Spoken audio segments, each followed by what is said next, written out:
Lucy is a mutant with devilish horn called Diclonius who escapes a secret facility, but while doing so she suffers a head injury, causing her to develop a second childlike personality as Nayu.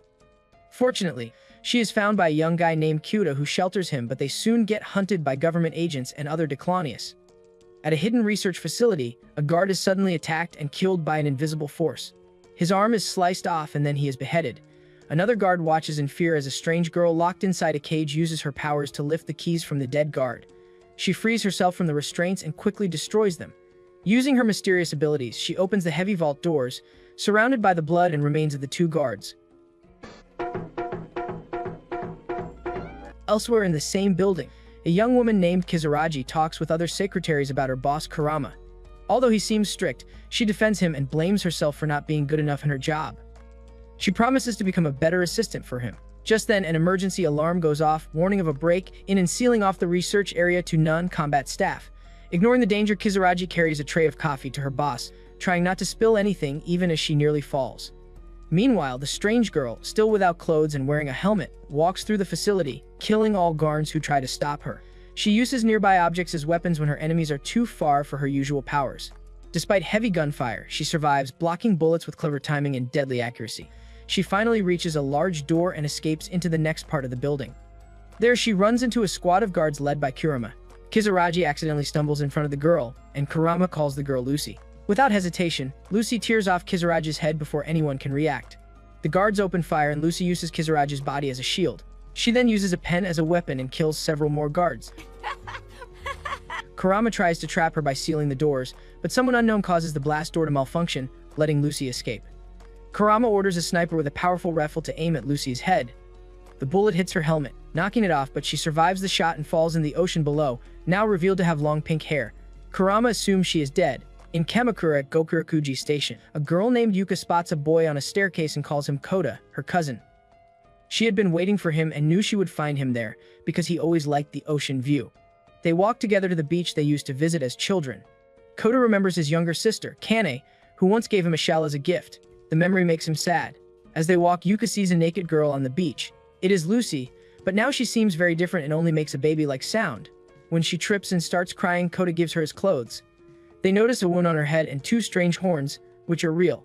Seeing the horns makes Kota feel scared, and he remembers a girl yelling at him, calling him a liar, but he does not understand why. Yuka suggests they take the girl home with them. They go to the house where Kota is staying, a place owned by Yuka's mother. Kota is surprised by how big it is and how much cleaning it needs. While they look around, the girl becomes upset and pees on the floor, which leads to Yuka bathing her and Kota cleaning up. Later, at dinner, the girl struggles to feed herself, so Kota helps her. They decide to call her Nunyu, based on the sound she makes. Back at the research facility, Kurama's assistant says there was no problem with the blast doors, meaning someone may have helped Lucy escape. Kurama insists that Lucy must be stopped and tells his assistant to send in a special team. At a training site, the team's best soldier, Bando, finishes a practice session and complains about the fake enemies. When a secretary surprises him, he violently hits her and leaves, eager for the mission. At Kota's house, Yuka has finished cleaning, and Kota says he will handle it next time. While unpacking, they find a seashell from Kane, who he says died from an illness. Yuka is confused by this but says nothing. Nayu picks up the shell and suddenly breaks it. Kota becomes furious and yells at her, scaring her off. It begins to rain as Nyu runs away crying. Yuka helps Kyuta calm down and explains maybe Nyu saw how sad the shell made him and broke it to help him feel better. She also tells him that he might be making his sister's memory even sadder by always remembering her with pain. Yuka decides to go out and look for Nyu. Meanwhile, Bando and his team arrive in Kamakura. He plays a cruel trick on a fellow soldier using an empty gun, showing how unstable he is. Their leader warns them again about how deadly Lucy is. On the beach, he stands alone in the rain, lost and confused, waiting. A young girl is living near the beach under a small shelter with her puppy. One day, she hears a helicopter flying above. Inside the helicopter is a special military team sent to capture or kill a girl with horns known as Lucy. Their leader warns the team about her mysterious invisible power called a vector, though he doesn't know much about it.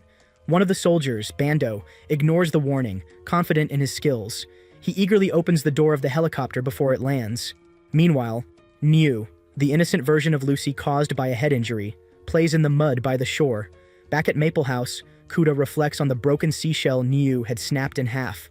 Remembering Yuka's words, he starts to understand why Nyu did it. He hears a knock at the door and opens it to find two policemen. They are looking for a missing girl with horns and ask Kuda to contact them if he sees her.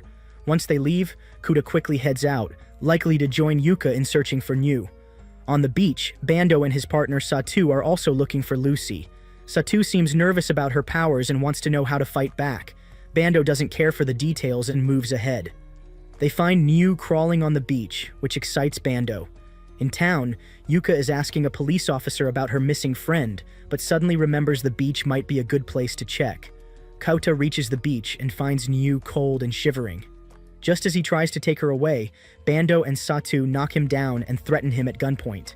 They talk about their mission, and Kouta demands to know what's going on, but Bando doesn't answer.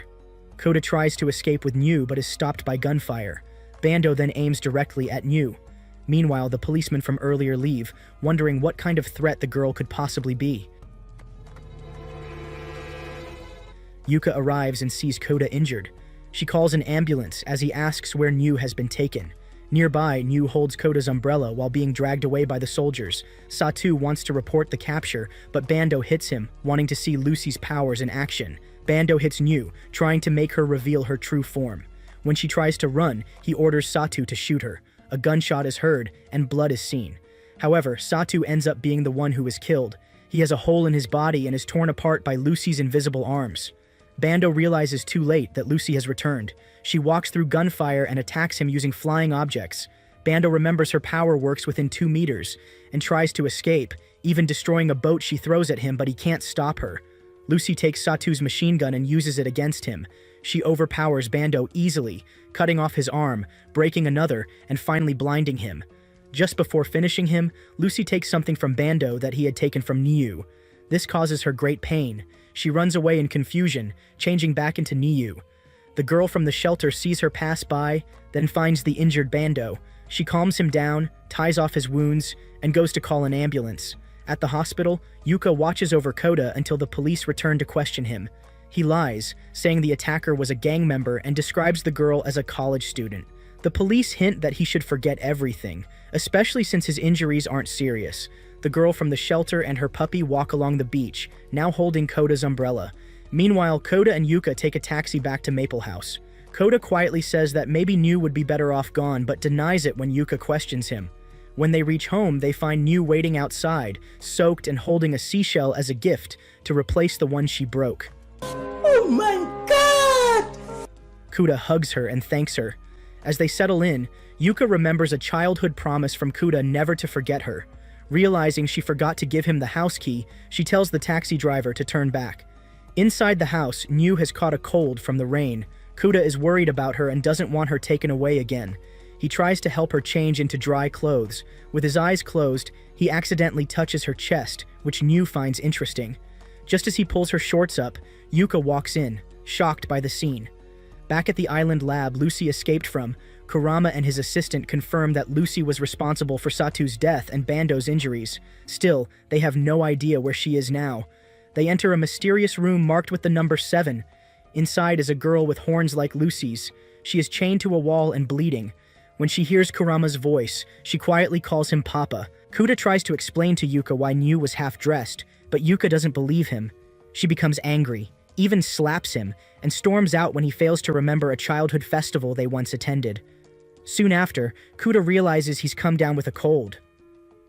At the island facility, Kurama unlocks a blood-covered Diclonius girl named Nana.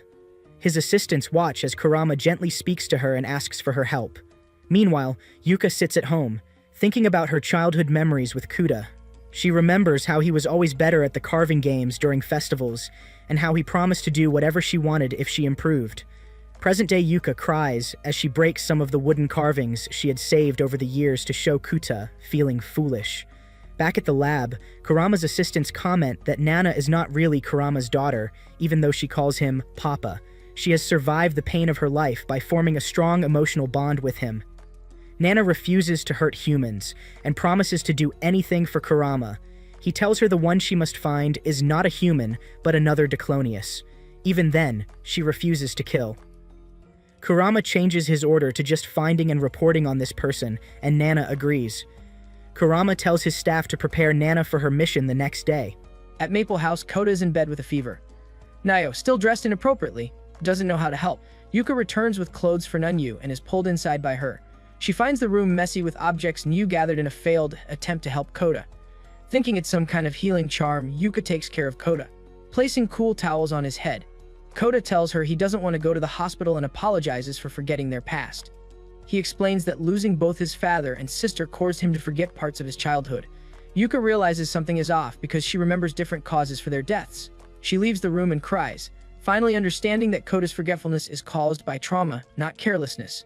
Elsewhere, Bando, still badly injured, argues with Kurama about a required surgery to remove the risk of spreading the Diclonius infection. Bando is furious and demands answers. Kurama explains that Dicloni are a new form of humans with invisible arms called vectors.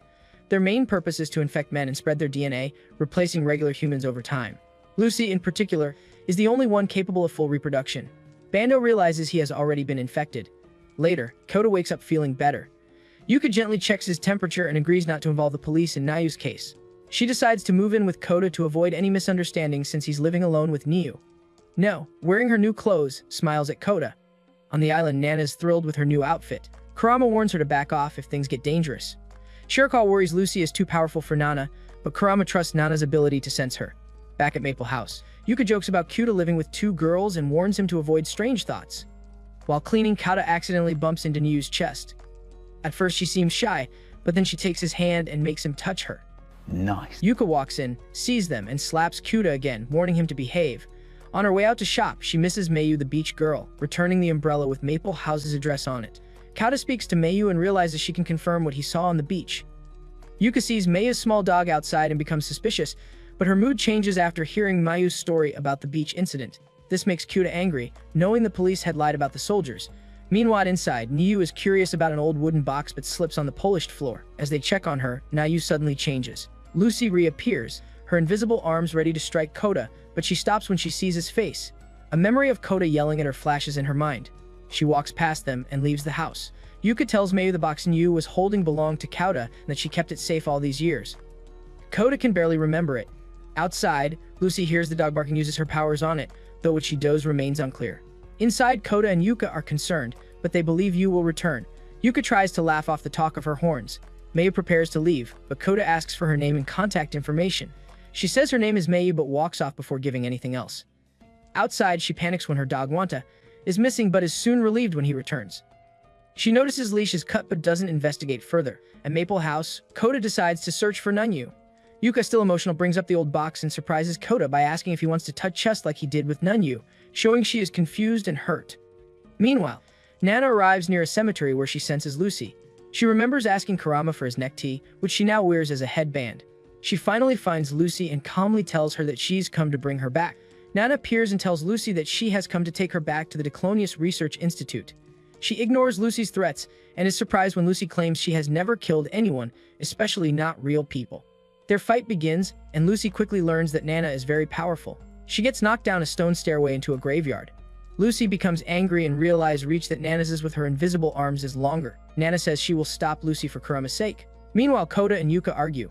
Yuka wants to know how Kota feels about her and about Niu. Kota doesn't give a clear answer, which upsets Yuka, and she slaps him before running away. She remembers the funeral of Kota's father and sister. At that time, people said Kota was in shock. Yuka now understands that Kota, not she, is the one who needs sympathy. In the graveyard, Nana grabs Lucy and pushes her against a gravestone, saying she could easily kill her. Lucy responds by throwing gravestones at Nana, but Nana's longer reach gives her an edge. At the same time, Maya gets leftover bread from a shop by saying it's for her dog Wana. She tells the shopkeeper that she will turn 14 the next day. On her way home, she bumps into Yuka, who notices the bread and grows concerned. Maya leaves quickly, and Yuka considers checking the shop for more information. Back in the graveyard, Nana realizes Lucy won't return with her. She again boasts about her power, but Lucy starts throwing objects from around the graveyard, making Nana back off. The noise catches Maya's attention as she eats nearby. Lucy starts to gain the upper hand and even smashes Nana into the ground. When Nana tries to attack from the air, Lucy blocks it. Maya gets closer and recognizes Lucy from Maple House. Just as Nana tries to disable Lucy, Mayu's presence distracts her. Lucy takes this chance and cuts off one of Nana's legs and the fingers of one hand. Mayu screams and gets pushed away. Lucy then stands over the hurt Nana, who cries for Kurama. Nana tries to act brave, but Lucy rips off one of her arms. Nana begs for her life, but Lucy tears off her other arm and leg too. Before she can kill Nana, snipers shoot at her and stop her. Kurama arrives with soldiers. Nana, though in pain, is happy to see him and focuses her mind to block Lucy's powers. Kurama walks past Lucy and picks up Nana. When Lucy taunts him, he hits her and says he doesn't care what she does to him if it eases Nana's pain. This surprises the soldiers, who wonder why Lucy doesn't fight back. Lucy, knowing she has no power left, runs away and hides it from her enemies. Kurama comforts Nana, who cries not because of pain but because she fears she's no longer useful to him. Yuka remembers the shopkeeper and asks about Mayu. She learns Mayu is homeless and wonders if she should tell Kata. At the same time, Kurama and Nana are flown away by helicopter, and Kurama is told that he must meet Chief Kakuzawa. Yuka finds Lucy, now back in her innocent Ayu form, and takes her home, treating her wounds. She decides to accept Niu's place in their home. Kata waits for them and gets a phone call from a hospital about a girl asking for him. He thinks it's Niu but finds Mayu instead. Though surprised, he offers her food when her stomach growls. At home, Nayu and Yuka are already waiting, and Mayu feels uneasy seeing Nayu, remembering Lucy's attack, but she pushes away the memory, thinking she imagined it. Mayu enjoys her food and takes a bath for the first time in a long time. He joins her and happily helps her wash. Meanwhile, Kauta and Yuka talk about Mayu's situation. Kauta explains why he doesn't trust the police after what happened with Bando at the beach. Niu runs out of the bath, all soapy and naked, causing Yuka to scold her and pull her back in. Yuka then offers Mayu a place to stay, and Mayu shyly agrees. At the same time, Kurama meets Chief Kakuzawa, who tells him to kill Nana. Kurama is shocked but seems to agree. The chief also gets a call from his son, Professor Kakuzawa, asking for more research money. The professor is told to find Lucy and also says his team is close to creating a vaccine against Diclonius. In secret, he is happy that Lucy is still free and plans to make her his. Later, Shirakawa gets ready to put Nana to sleep forever, but Kurama takes over. He tells her not to worry about the shot. Nana surprises him by tearfully saying goodbye before falling still. Kurama quietly apologizes as she lies unmoving. Kurama stands quietly by the ocean as Shirakawa reports she has officially recorded the incident involving Nana. She asks if he feels regret, but Kurama replies that regret is too pure a feeling for him. He only feels shame. Elsewhere at Maple House, Yuka wakes up and finds a note from Mayu. In the note, Mayu thanks them for their kindness but says she doesn't want to be a burden. She promises to repay the hospital costs one day. Yuka shows the note to Kota, who worries about Mayu. He says they should let Mayu stay with them. Yuka isn't sure at first, but when Kota talks about sending Mayu back to her home, Yuka reminds him that Mayu ran away for a reason. If she had wanted to go back, she wouldn't have left in the first place. Realizing this, Kota gives up trying to understand Yuka's way of thinking. Meanwhile, Mayu and her dog Wana are seen walking by train tracks, while Niu plays with the grandfather clock at the inn. Kota and Yuka then go out to look for Mayu. At the marketplace, Nai stares in amazement at fresh fish. A bakery owner tells Kota and Yuka she hasn't seen Mayu, but gives them something for her. Mayu remembers the pain she faced at home. After her mother remarried, Mayu's stepfather started abusing her. When she told her mother, instead of helping, her mother became jealous and told her to leave. One day, after another attempt by her stepfather, Mayu ran away. At the beach, she first met Wanda, and the two became close friends. Back in the present, Mayu is sad she can't stay at Maple House, but tells Wanda they still have each other. Suddenly, a woman grabs Wanda, claiming he is her dog. Mayu begs to see him sometimes, but the woman walks away coldly. Mayu pretends to be happy for Wanda, hoping he'll have a better life. On a cold and rainy day, Mayu hides in a beach shed, trying not to cry on her 14th birthday. Police spot her on the beach after someone reports a young girl wandering around. She runs away and bumps into Kota, Yuka, and Niu. They tell the police that they're all one family and had a small argument. Mayu is unsure at first but returns with them to Maple House. There, Yuka shows her a birthday cake given by the bakery owner, and Nayu offers her a bowl of rice as a present. Overwhelmed with emotion, Mayu cries and Yuka and Yu comfort her. Outside, Wana returns, having run away from the woman to be with Mayu again. Sometime later, Mayu is happily getting ready for school. Yuka tries to wake up the lazy Kyuta, who still doesn't understand why Mayu's mother didn't care about letting her daughter go. However, they both agree not to ask Mayu any more questions, just as they promised. On their way to school, they remind Yunai not to remove her bow, which hides her horns. Ne has also started saying a few words besides her usual sound. In class, they hope the strange Professor Kuzawa doesn't speak to Nunyu. Unfortunately, Nyu responds during class and catches the professor's interest. He stops the three to follow him to his office. There, he claims Nayu is Lucy, his brother's daughter, and says their family has been looking for her. He warns them they could face kidnapping charges but offers to stay quiet if they forget everything. Yuka disagrees, but Kota feels they have no choice and agrees. Kakuzawa keeps Nyu behind as they leave. Ne cries out Kota's name, the first time she says a name clearly. Outside, Kauta and Yuka try to accept that Nyu may be better with her Creole family. Still, they cry over her loss. Meanwhile, in his secret lab, Professor Kakuzawa plans to sedate and sexually abuse Nyu, calling them the future of a new human race. He believes they will replace the current humans. He injects Nyu and prepares to act. At Maple House, Mayu asks about Nyu's disappearance and wonders if Kakuzawa told the truth. Kota and Yuka decide to return to the school and confront him. Before bed, Mayu asks Kota if he would cry for her like he did for Nyu. He avoids answering, upsetting her. Once alone, he leans against the wall, clearly emotional. At school, Kakuzawa celebrates his twisted plan, but instead of staying unconscious, Lucy awakens. She demands to know who he is. He claims to be on her side and wants to help destroy humans. To prove they belong together, he removes his wig and reveals horns like hers. Lucy, however, isn't impressed. She calls him a fool and kills him by cutting off his head. Bando wakes up in a medical office where a doctor has just finished giving him a cybernetic arm. His vision is still blurry and yellow, but the doctor assures him it will get better. He also tells Bando that the arm is the best model available. Bando complains about an upcoming castration surgery and is given a sedative to calm him. Before the doctor can explain the arm's power, Bando suddenly punches him and escapes through the window. He realizes he needs to find new weapons quickly before losing his clearance from the Special Assault Team. Meanwhile, at the Maple House, Yuka leaves the bath and hears Kota sadly preparing to go out and find Nyu, who he believes has been taken by Professor Kakuzawa. Yuka offers to go with him, but Kota refuses gently but firmly, which leaves her upset and disappointed. At the university, Professor Kakuzawa's assistant Arakawa returns to his office and notices that Miyu's ribbon is missing. Kota arrives, saying he has a meeting with the professor. Arakawa takes him to the basement lab and tells him that the professor has Nyu younger brother, meaning Kota has been lied to about Nyu's identity. On the street nearby, Lucy is seen again, using her invisible powers near a nervous young woman. The woman soon collapses, but it's unclear whether she is dead or just unconscious. Lucy seems frustrated with herself. Back in the lab, Arakawa explains to Kota that the professor was studying a disease that causes humans to grow horns. She says survivors are usually killed, but she does not know much more. They eventually find the professor's dead body and his horned head, which shocks both of them. Arakawa becomes scared and urges Kota to leave and forget what he has seen. Kota walks out, confused and dazed, and Arakawa contacts the professor's father and the police. When Kota returns home, Yuka is worried. He tells her he feels sick but avoids sharing details of what happened. Even though he tries to remember, the events at the lab seem like a blur. At the Diclonius Research Institute, Chief Kakuzawa learns that his son has been killed. He believes Lucy is responsible and criticizes Kurama, the one leading the search for her. Kurama explains that Nana has already been dealt with, and their searches have not led to Lucy yet. After Kurama leaves, the chief mocks him. Outside, Kurama tells Shirakawa that his daughter is dead, and his wife committed suicide after seeing what he had done. Shirakawa is left speechless. Later, Kota washes up and prepares to search for Nyu again. This time he lets Yuka join him, which makes her happy. Mayu wishes them luck as they leave, hoping Nyu will return on her own as she has before. By the beach, Mayu meets Bando, who is recovering. He feels uncomfortable being helped by a young girl, so he gives her a written promise to protect her from any danger.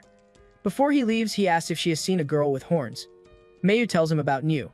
In the mountains, Kota and Yuka take shelter from rain in a small shrine. As they sit close, Yuka asks if Kota likes her. Kota apologizes for not remembering much about their past, but says he does like her. They share a kiss. Later, Mayu runs into Bando again, who now demands to know everything she knows about Nyu. When she refuses, he hits her. She reminds him of his promise to protect her, which stops him.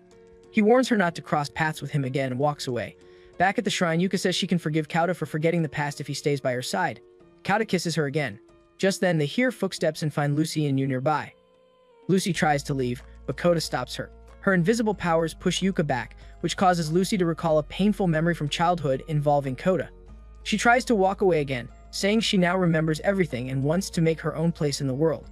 Kota tells her that the Maple House is her home now. Lucy breaks down, saying she doesn't deserve to be near him and almost reveals a past crime. Before she can finish, Nyu returns happy and crying and hugs Kota. He hugs her back while Yuka watches, annoyed. Nyu remembers playing in the water with Kota as a child, but the touching moment ends with another slap from Yuka. On the beach, a pot opens, and Nana wakes up with new limbs connected to her vectors. A recorded message from Kurama tells her to use the money he left and hide until he comes to find her. Nana is sad he's not with her. Just then, Bando appears and recognizes her horns. He demands to know who she is. Nana does not answer Bando's repeated questions about her horns. Instead, she behaves with unusual pride, saying even 100 Bandos could not hurt her. She claims that the only reason she doesn't kill him is because of a promise she made to Kurama, whom she calls Papa. Bando wrongly assumes that Nana must be working with Lucy and attacks her. Nana is shocked when she cannot block his bullet using her invisible arms, called vectors, and gets hurt. Bando proudly explains that he used special tungsten bullets made for fighting Lucy. He thinks that if he stays out of Nana's vector range, she won't be able to fight back, and he plans to kill her up close. Meanwhile, back at the Maple House, Kota looks for Juana the dog and finds that Nyu let him run loose again. He returns inside and talks to Nayu, who plays cheerfully. Yuka and Mayu are cooking in the kitchen, and Mayu is happy Nayu has returned. Yuka is less enthusiastic but acts kindly. Yuka reminds Mayu about her homework, but Mayu wants to help instead, saying it makes her feel like a helpful member of the house.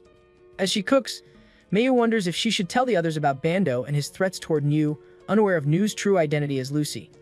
On the beach in Kamakura, Bando keeps questioning Nana, who doesn't understand what he's asking until he mentions another girl with horns. When Nana realizes he means Lucy, Bando takes this as proof they know each other and shoots one of her arms.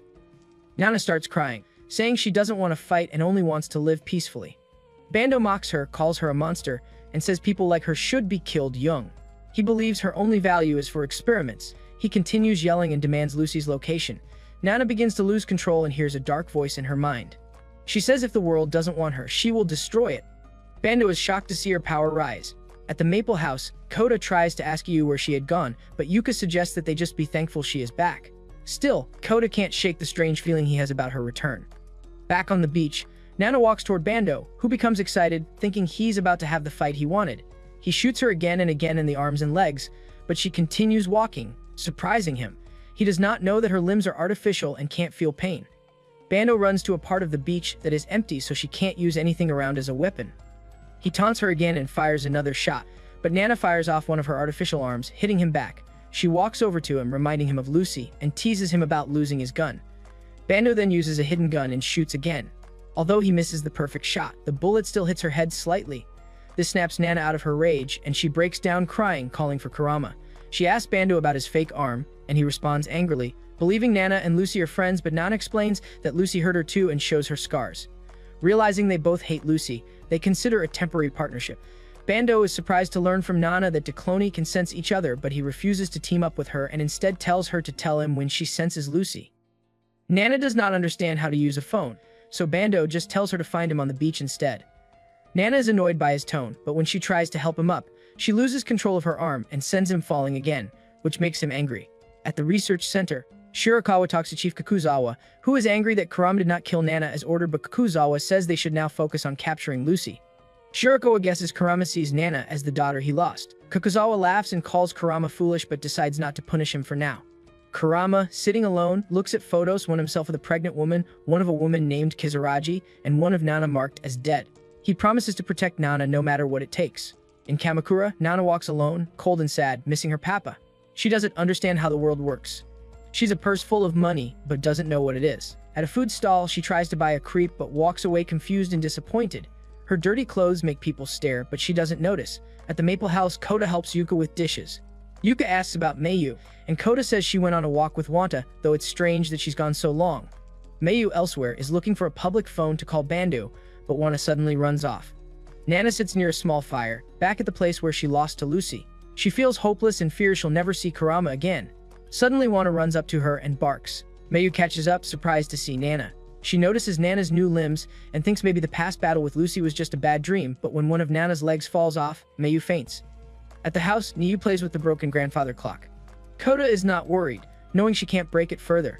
He tries to ask about her time with Professor Kakuzawa, but Niu doesn't understand, and Koda remembers how horribly Kakuzawa died. Nana carries the fainted Mayu to safety. When Mayu wakes up, she's glad Wana and Nana are safe. Nana explains she doesn't know how the world works and asks Mayu to be her friend. Mayu agrees, and Nana is happy, saying she can handle being poor and hungry but not lonely. While chatting, Nana throws more money into the fire, thinking it's useless paper. Mayu panics, realizing Nana has burned a lot of money. She tests Nana by joking that money comes alive and attacks people, which scares Nana until Mayu reveals the lie. They gather the rest of the money, and Mayu says she's jealous that Kurama gave Nana so much trust and care. Nana says she wants her papa more than money. When Mayu brings up Bando wanting to hurt Niu, Nana finally understands that Nai is actually Lucy. Back at the house, Koda is about to go look for Mayu. Mayu plays and gropes Yuka from behind, surprising Koda. Yuka chases after Kuda in frustration. Outside, Mayu and Nana wait near the house. Nana cannot sense Lucy, so she thinks maybe she has the wrong place. When Kuda arrives, he bombards Nana with questions, but Mayu calms him down. Nana turns to leave, but Mayu rips her dress, giving them a reason to stay.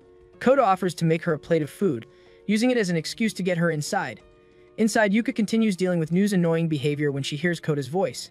Koda tries to open the stuck door, and now bursts it open happily, but when Nana sees Nayu, she instantly recognizes her as Lucy and attacks, sending her crashing through glass and wood.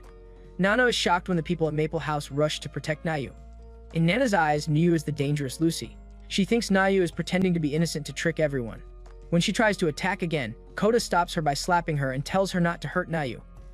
Mayu feels guilty for bringing Nana to their home, while Nana is confused and upset that nobody else sees Lucy's danger. Feeling misunderstood and hurt, Nana runs away crying and Mayu follows her. Mayu and her dog want to find Nana, who still believes she is the good one and everyone else is wrong. Mayu tries to give back the money Nana gave her, but Nana refuses and says she is angry with how she was treated. When Nana tries to leave, Mayu holds her arm, which unexpectedly comes off, frightening her. Later, they sit near a shrine and talk. Mayu says Nana was wrong to attack Nayu, but Nana still believes Nayu deserves it. Mayu is confused and asks why Nana keeps calling Nayu Lucy. Meanwhile, helicopter arrives at the Declonius Research Institute. Arakawa, the assistant of the late Professor Kakuzawa, steps out with a bag and feeling sick from the ride. She is met by Shirakawa and brought to see Chief Kakuzawa, the professor's father. When she asks why her package needed her to deliver it personally, she gets no answers. Inside the office, the bag is revealed to contain the severed head of Professor Kakuzawa. Arakawa is horrified, and when she tries to leave, the chief shoots her after showing her his horns. He tells her she has seen too much. Back near the shrine, Mayu doesn't believe Nana's story about Lucy being violent and escaping after hurting her. To prove it, Nana takes off her arm and shows Mayu her invisible powers, which she calls vectors. She explains that both she and Lucy are not normal humans and that the horns are only one sign. Mayu is shocked and realizes the fight she saw between Lucy and Nana was real. She also understands Bando had been telling the truth about Lucy's power. Nana insists that she is different from Lucy because she never uses her power to hurt others. Then she remembers she broke a rule by talking about these secrets, something her father figure Kurama told her not to do. Mayu again says that Nayu is kind and gentle, and nothing like the person Nana describes. She points out that Nayu never uses any special powers either. Nana starts to realize that even though Yu is Lucy, she never felt Lucy's violent presence around her. Nana begins to cry, feeling torn. She knows she could defeat Lucy while she's new, but it feels wrong to hurt someone who cannot fight back. Mayu begs her not to do it, and Nana is confused and upset. Back at Maple House, Kota and Yuka are taking care of Nayu, who now has a high fever. Yuka thinks they should take her to a hospital, but Kota remembers what Arakawa said about people with horns and thinks it's too risky. When Yu opens her eyes, Nana feels something change from far away and Mayu becomes concerned, realizing that Lucy has returned. Na quietly says Kota's name, but he and Yuka do not notice anything strange. At the research center, Kurama questions why Arakawa was brought in. Kakuzawa tells him she is the only one who understands his dead son's work. Kurama says they should focus on finding a cure, but Kakuzawa laughs and says he doesn't want a cure. He believes that the virus and Lucy prove humans are meant to disappear. He wants to help make a new world. Kurama says he's crazy, but Kakuzawa reminds him of his past mistakes and reveals that he knows Kurama let Nana escape. Kakuzawa warns Kurama not to betray him again and says he will now send number 35 to cap Lucy and eliminate Nana. Kota and Yuka try to help Nayu, not realizing Lucy has taken over again. Lucy is weak but manages to get up and walk around. She complains about feeling confused and says she wants to punish Nana. Then she collapses and Kota helps her lie back down. Yuka goes to her mother's house to get medicine, but warns Lucy to behave. Lucy feels angry at her weakness and at Yuka for bossing her around. Kota stays by her side, worried but unsure how to help. Lucy starts to remember her childhood after hearing similar words she had heard long ago. In her memories, Lucy is sick in the orphanage. The staff talk about her behind her back, calling her strange and saying no other kids like her. She feels lonely and goes outside where she meets a little puppy. She tells the puppy not to worry about her and says she's used to being alone, though she starts crying. Another memory comes of a boy named Tamu who bullies Lucy. He spills milk on her school bag and mocks her for being different and for having horns. He says her parents abandoned her because she's a freak. A kind girl steps in and helps Lucy, saying she doesn't have to be alone. Lucy tells her that everyone in the orphanage is miserable and tries to hurt anyone weaker. The girl helps clean her bag and offers to be her friend. That night, Lucy tries to feed the puppy but doesn't have enough food. She warns it to stay hidden from the other children. She has a dream about invisible arms coming out of her body. When she wakes up, she sees handprints all over her room, which scares her. Feeling brave, Lucy decides to tell the girl about the puppy and shows it to her. The girl promises to help and not tell anyone. Later, Tamu and his gang find the puppy and threaten to hurt it unless Lucy cries. When she refuses, they begin beating the dog. The girl enters and tries to stop them, but they reveal that she told them about the puppy. Lucy feels deeply betrayed and heartbroken. The girl says she didn't think the others would hurt the dog, but Lucy believes she lied on purpose. As the puppy is beaten to death, the children laugh and Lucy finally loses control. She calls them monsters and uses her power for the first time, killing them all in a bloody attack. Afterward, she buries the puppy and apologizes. She wonders why she has to suffer just for being different. As she hides her horns, she hears music playing. A boy nearby has a music box. They both look at each other, revealing the boy as Kauta. Lucy meets Kauta for the first time when they are both young. Kauta notices the small horns on her head, but instead of making fun of her like others do, he says he likes them and even feels a bit jealous. Lucy is shocked by this kindness, but still doesn't fully trust him. She remembers being betrayed before and tells that she hates all humans. Even so, Kauta invites her to meet him again the next day and promises to come back. That night, Lucy stays in someone's house and watches the news about 4 murdered children and a missing 5th. She is the one the police are talking about. She had killed the children and now has killed the family living in the house, just to have a place to stay. The next day, Lucy waits at the same spot, but Kauta is late. She feels upset and thinks he lied. She hides from the police, who are looking for her as a victim, not knowing she is the killer.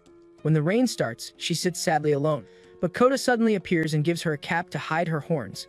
He says he had to sneak out and got hurt doing so because his father didn't want him outside with a murderer on the loose, not knowing that the killer is Lucy. They sit together under some trees while it rains. Kauta says he came there the day before because he saw her and thought she looked lonely. He felt happy when she liked the music from his music box. Lucy says she doesn't need pity, but deep inside she feels touched. She thanks him for the cap and blushes when he sits close to her. Before leaving, Kauta promises to meet her again. That night, Lucy kills another family so she can have shelter again. She keeps returning to the same meeting spot but becomes sad when Kauta doesn't show up for 3 days. When he finally does, he tells her that he will be leaving soon. He wants to spend the day with her, suggesting the zoo. At first, Lucy isn't interested because the talk of animals reminds her of how people used to call her names. But at the zoo, she really enjoys seeing the animals. They eat sweet snacks together and hold hands, making it clear that Lucy has started to like Kauta. She asks about his travel plans, and he says they are leaving at night after he goes to a festival with his cousin. Later, when Lucy hears people talking about the murders, she suddenly realizes how many lives she has taken. A voice in her head that looks like a bandaged version of herself tries to convince her to keep killing. Trying to cool off, Kauta takes her to a stream. They get wet and laugh together. While drying their clothes, Lucy tells Kauta that this was the happiest day of her life. When she rests her head on his back, he feels a bit shy but doesn't push her away. On the bus back, Lucy asks to join Kauta at the festival, but he says he already made a promise to go with his cousin. A small bump on the bus brings them physically closer again. In her head, the evil voice returns and fills her with jealousy, urging her to kill Kauta before he can break her heart. Lucy finds herself starting to choke Kauta without knowing. She then asks him if he would promise to kill her if she ever becomes too dangerous. Kauta doesn't really understand, and she brushes it off. They sit together on some stairs watching the ocean. Lucy hums the song from the music box and Kauta joins in. Before running off, Lucy asks whether his cousin is a boy or girl. Kauta lies and says it's a boy to protect her feelings. Lucy visits her puppy's grave and decides she will tell Kauta how she feels. At the festival, she sees him comforting Yuka, his cousin, and realizes he lied. Her heart breaks. A rude person pushes her, and she falls. In her mind, dark memories and voices return. She sees people who hurt her, her dead puppy, and the voice that tells her to kill everyone comes back stronger. She finally gives in and removes the cap Kauta gave her. She walks through the festival, and people start making fun of her. She loses control and uses her invisible arms to kill everyone around, including a kind woman who tried to help. Kauta's little sister, Kanini, sees everything and now knows Lucy is the killer. Back in the present, Lucy wakes up in her bed. She hears Kauta and Yuka arguing in another room. Nana senses Lucy's presence, and because that Lucy's scared, they may have killed Kauta and Yuka. When Lucy opens the door, she and Nana stare at each other, ready for what comes next. The fight between Lucy and Nana heats up when Lucy pushes Mayu aside using her invisible arms. She mocks Nana for losing her limbs in an earlier battle, and the two begin fighting seriously. Inside the maple house, Kauta and Yuka are in the kitchen preparing food. Kauta accidentally cuts his finger, and Yuka gently scolds him, offering to help. As she leaves, Kauta hears the sounds of fighting coming from outside. Outside, Nana manages to hit Lucy a few times but doesn't knock her down. Lucy keeps taunting her, so Nana attacks harder, even launching her own arms like missiles. Mayu begs them to stop. Yuka, noticing Nayu is missing, joins Kauta as they both head outside following the noise. In the middle of the fight, Mayu places herself between the two Diclonius, and the tear in her dress shows how close she came to being seriously hurt. Seeing this, Nana hesitates. Mayu hugs Lucy, seeing her as Niyu, and pleads for her to stop. This reminds Lucy of Kauta once begging her in the past to stop hurting people. The memory overwhelms her, and she collapses. By the time Kauta and Yuka reach her, Lucy has returned her Nayu personality, clinging to Kauta while Nana tries to warn everyone that she's still dangerous. Mayu then suggests that Nana put her arms back on so she doesn't scare the others. Interestingly, Nana realizes that she can't sense Lucy anymore when Nayu is in control. Later, the group gathers inside and offers Nana rice porridge. She hesitates at first but changes her mind after seeing how much Yu enjoys it.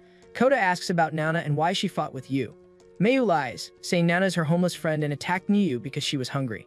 Yuka invites Nana to stay for dinner, which Mayu convinces her to accept. Nana starts eating quickly, surprising everyone, even Niyu. Mayu notices her blouse is too damaged to wear anymore, and she asks if Nana can stay overnight.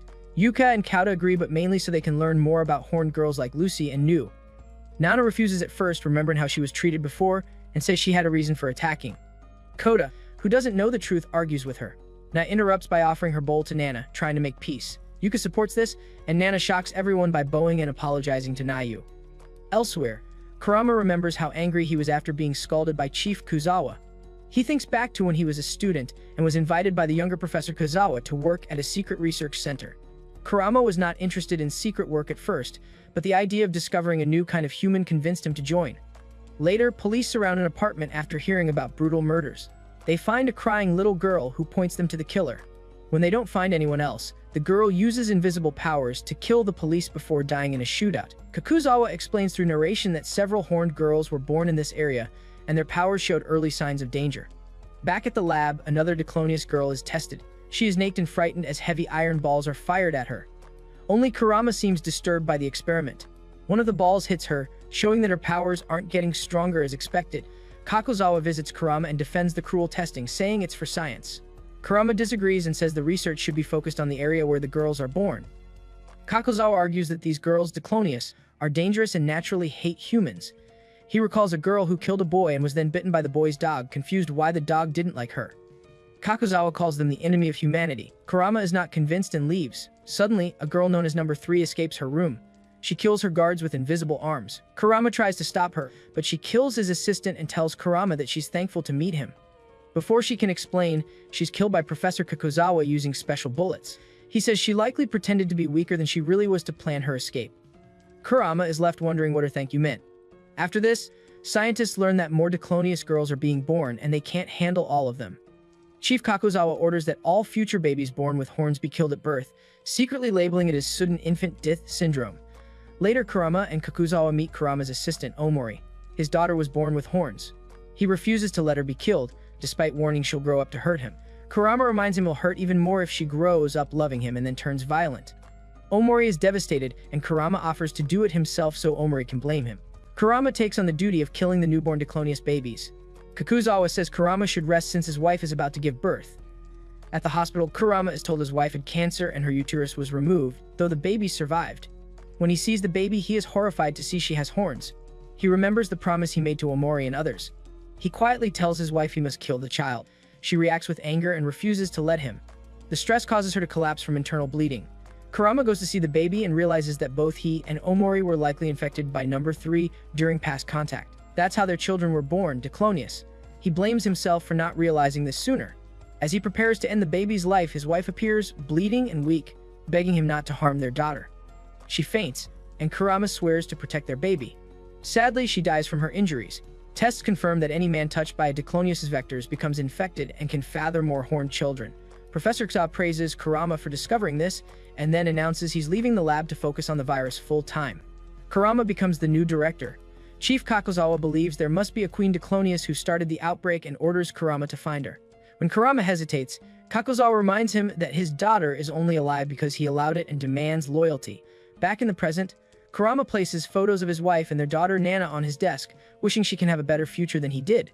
Nana, meanwhile, wakes from a dream where she's being punished for burning money. Mayu brings her breakfast and apologizes for having another guest. Yuka says it's fine and suggests a trip to Anishima Park.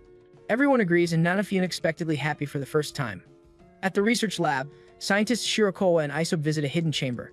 Inside is Silpellet number 35, the most dangerous and powerful Diclonius ever seen.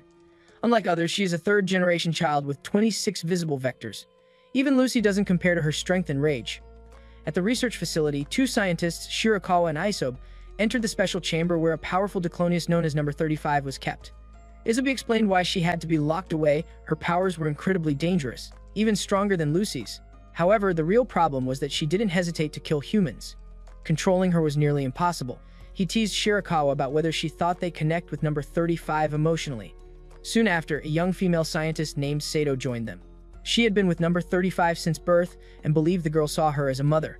Sato said that although number 35 had the strength to leave her chamber, she might not be able to walk properly because she had spent her entire life locked up. Isobe doubted Sato's confidence, but Sato remained sure the child would recognize her. Shirakawa then revealed a shocking truth. When number 35 was born, bombs were placed inside her body to stop her if she ever became uncontrollable. At the time, it was considered an extreme move, but now it seemed necessary. These bombs were actually suggested by Kurama, the girl's father, who didn't want her to hurt anyone. The bombs also acted as a way to keep Kurama in line. Suddenly alarms sounded and the huge doors to number 35's room began to open. Sato gently called for the girl to come out. Weak and trembling, the girl stepped out slowly, tripping over a feeding tube. Everyone noticed a gourd in a control room ready to trigger the bombs if things went wrong. Sato lovingly unwrapped the bandages from the girl's face and asked if she recognized her. The girl answered softly, pretending at first, but then cruelly denied the connection. In an instant, Sato was torn apart by the girl's invisible arms. The others watched in horror. Shirakawa ordered the bombs to be triggered, but the guard couldn't act. He had been killed by Sato's thrown body. Isobe hit the emergency alarm and he and Shirakawa ran as number 35, whose real name was Mariko, began to approach. As Mariko closed in, one of the bombs inside her exploded and blew off her right arm, causing intense pain and stopping her attack. It was revealed that Sato had triggered the explosion before dying. As the guards came in, Shirakawa shouted for them to trap Mariko while she was weakened. She reminded Mariko that more pain would come if she didn't listen, making the girl scream in both anger and fear. Back at the Maple House, Nana was delighted to try ice cream for the first time. Despite a quick brain freeze, she enjoyed it. She and Mayu overheard Kota scolding Yu, who had taken apart a grandfather clock. Kota then asked to speak privately with Nana. In the dining room, Kota and Yuka tried to understand Nana's connection with Mayu. Nana misinterpreted what Kota said, thinking he wanted her to leave, when he only meant for her to help around the house. Meanwhile, Mayu struggled to fix the clock. Hearing Nana cry, Mayu ran to her. Nana admitted she feared being alone again. Kota and Yuka comforted her and assured her that she belonged with them. They even asked Mayu to teach Nana tasks simple, helping her feel useful. Overwhelmed by kindness, Nana began to cry tears of happiness. Later, she and Mayu enjoyed a bath together, something Nana had never had before. She explained to Mayu that she must still be ready to fight if Nai ever became Lucy again, but for now, she hoped for peace. Elsewhere, 2 police officers in Kamakura showed a creep vendor a photo of Nana. He confirmed seeing her, and this news reached Isobe and Shirakawa. Isobe asked if Mariko could capture Nana, and Shirakawa said the bombs still kept her under control. Shirakawa then took charge of all matters related to Mariko and planned to inform Kurama. However, she was surprised to learn that Kurama had quietly disappeared from the facility the night before. Before she could think further about it, she was told that Mariko's transport was ready. Shirakawa couldn't shake her worries about what Kurama might be planning. Meanwhile, Arakawa, another scientist, was buried in research. She searched endless university photos for the man who had seen horns on the late Professor Kakozawa's head. Tired and unwashed, she kept working, pressured to find the person responsible. On a nearby beach, Bando was collecting trash, angry about his broken cybernetic arm from a past battle with Nana. Kurama appeared and offered to repair his hand in exchange for help. He wanted Bando to kill a Diclonius he believed was coming to the area. Back at the house, Nana took on the job of feeding Wana, the dog, but needed help from Mayu. Kota told Nana that as long as she contributed something, that was enough. Nana blushed with happiness. She then saw a photo of Kane, Kota's late sister.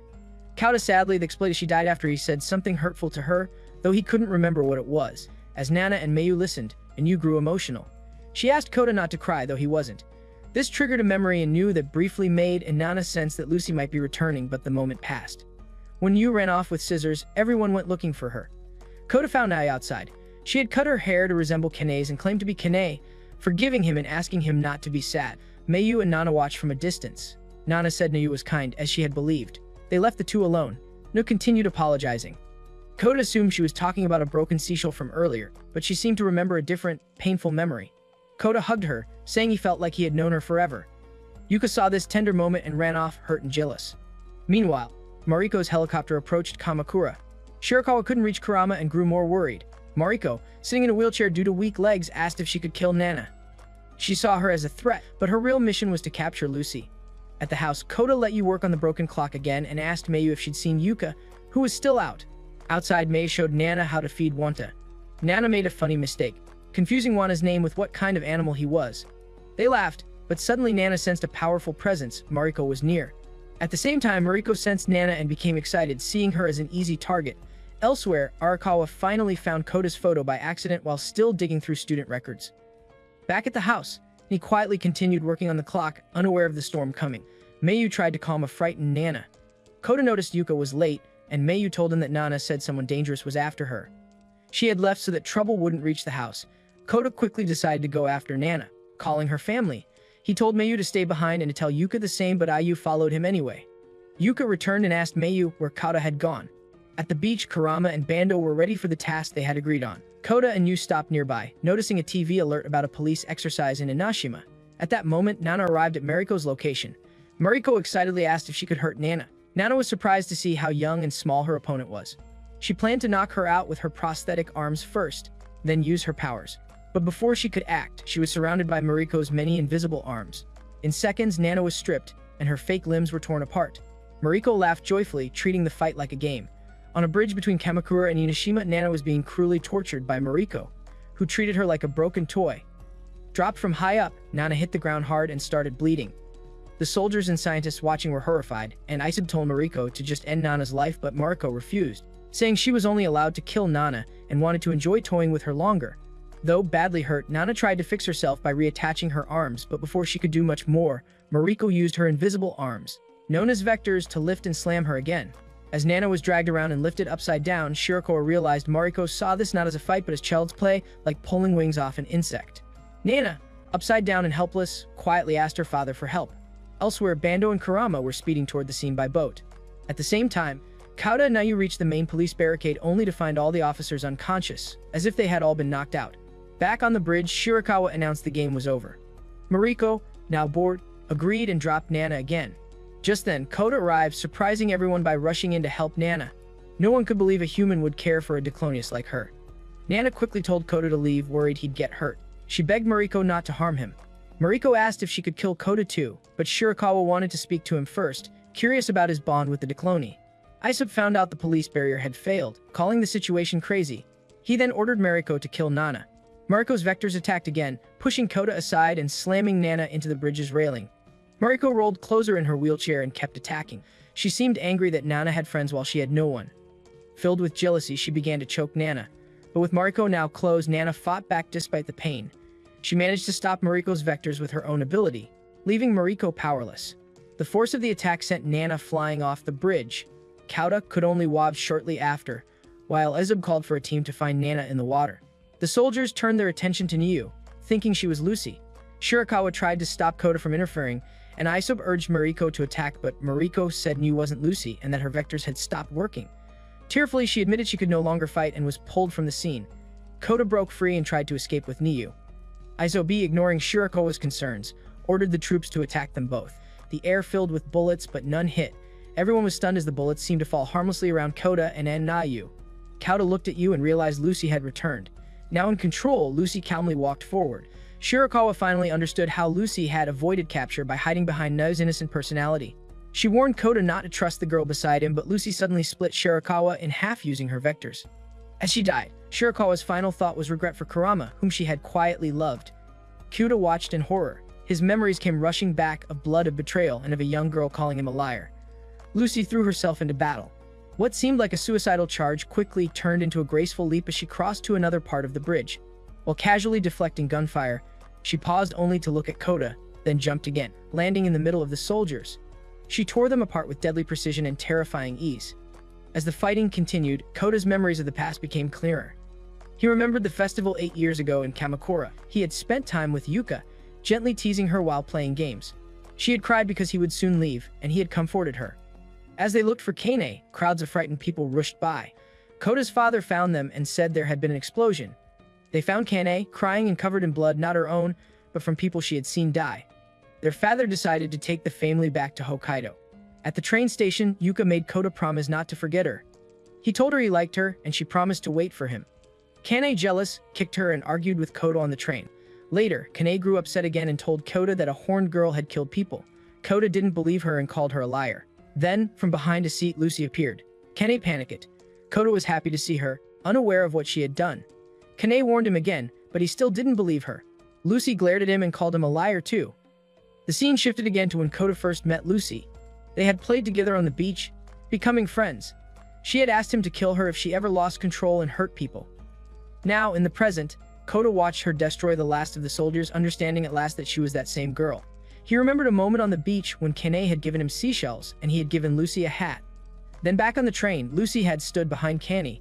Kane had tried to protect her brother and begged him to believe her. Kota, furious, slapped her and threatened to hate her if she didn't apologize to Lucy. Kane, heartbroken, begged him not to hate her, but Lucy didn't hesitate. She used her vectors to cut Kane in half. Her blood soaked Kota, who was frozen in shock. He realized too late what he had done. Their father arrived, was quickly killed by Lucy as well. Kota saw his father's head roll toward him, unable to believe what he was seeing. Kota asked Lucy why she had done this. She replied that she didn't kill him because they were friends. Then she said she would go kill Yuka next. Horrified, Kota attacked her, shaking her and telling her to stop. At some point, Lucy's expression changed. She began to realize the damage she had caused. Back in the present, Isob crawled away from the battlefield. Kota, now remembering everything, angrily told Lucy that she had destroyed his life. He demanded to know what she was and why she did it. Lucy said it didn't matter. Kota disagreed, insisting that killing his family made it matter to him. Suddenly, a gunshot rang out.